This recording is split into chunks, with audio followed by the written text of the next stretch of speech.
Once logged in, you arrive at the Tinkercad homepage. From here, select Circuits and then create a new circuit. Once you've created your new circuit, you'll come to a page that looks like this. This is our main working area. We'll place our components here, and these are our components. We can select from anything in this list to place in our main working area. Today we're going to be using an Arduino, a breadboard, a resistor, and an LED. First, find the Arduino on the list, select it, and place it in our working area. Next, we're going to go find the breadboard and place that in our working area.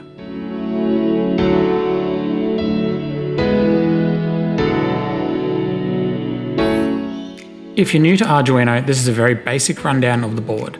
Along the top we have our digital outputs and a ground. Along the bottom we have our analog and some power. We have 5 volt, 9 volt and ground. This is our central processing unit, kind of the same as in a computer, and this is our reset button. This short activity we're going to be using digital pin 13 and a ground.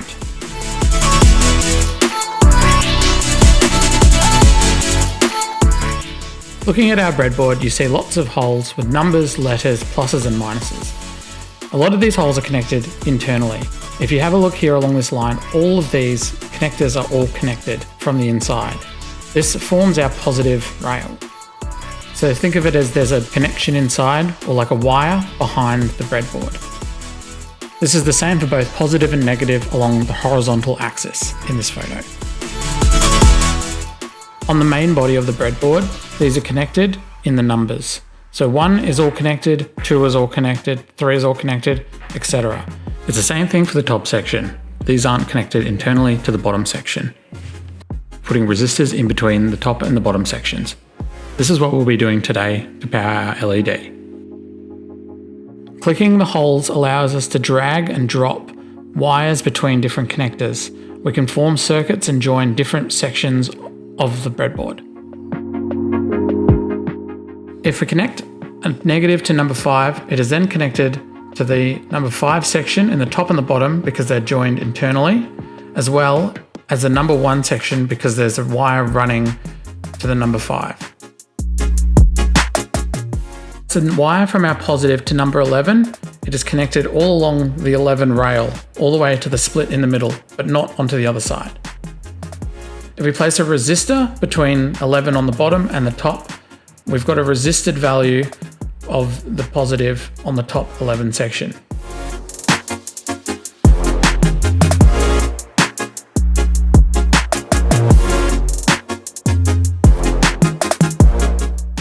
The first thing we're going to do is connect a ground to the ground rail. These are all going to be connected internally so we can use any of the ground pins. This will only be connected to the ground pins and not the positive pins.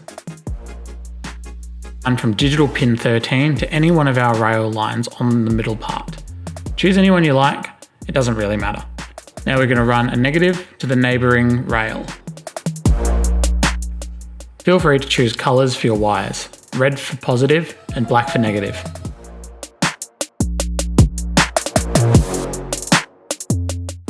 Now we need to find the resistor.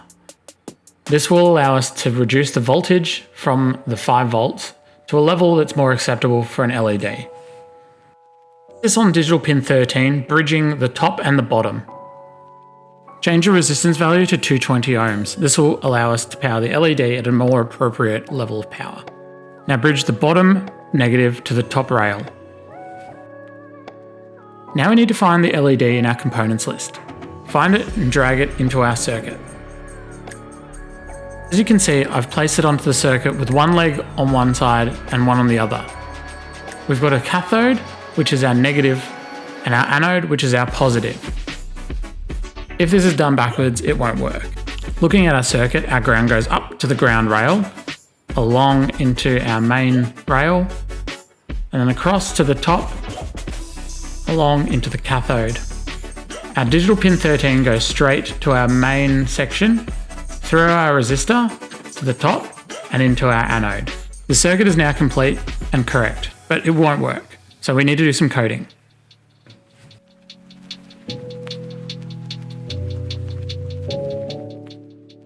First, we're going to click on the code button at the top.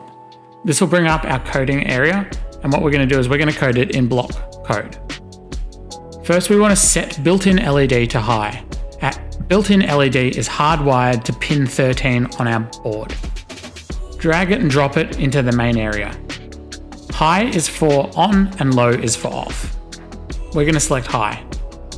We're going to have 2 of these, and the other one's going to be set to low to turn the LED off. Now head over to the control section. Place a wait 1 second block inside the code between the 2 blocks. We'll put one down the bottom as well. Now grab a repeat and wrap it around the code. This will ensure that the code repeats over and over again. We're going to change it to 100 times, so meaning it'll blink on and off 100 times. Now it's time to test our code. Click the start simulation, it will compile and run the code. If it blinks on and off, you've done it successfully. Now that the circuit and the code is working, feel free to have a look around and see if you can come up with something of your own. Maybe change the colours or add some buttons.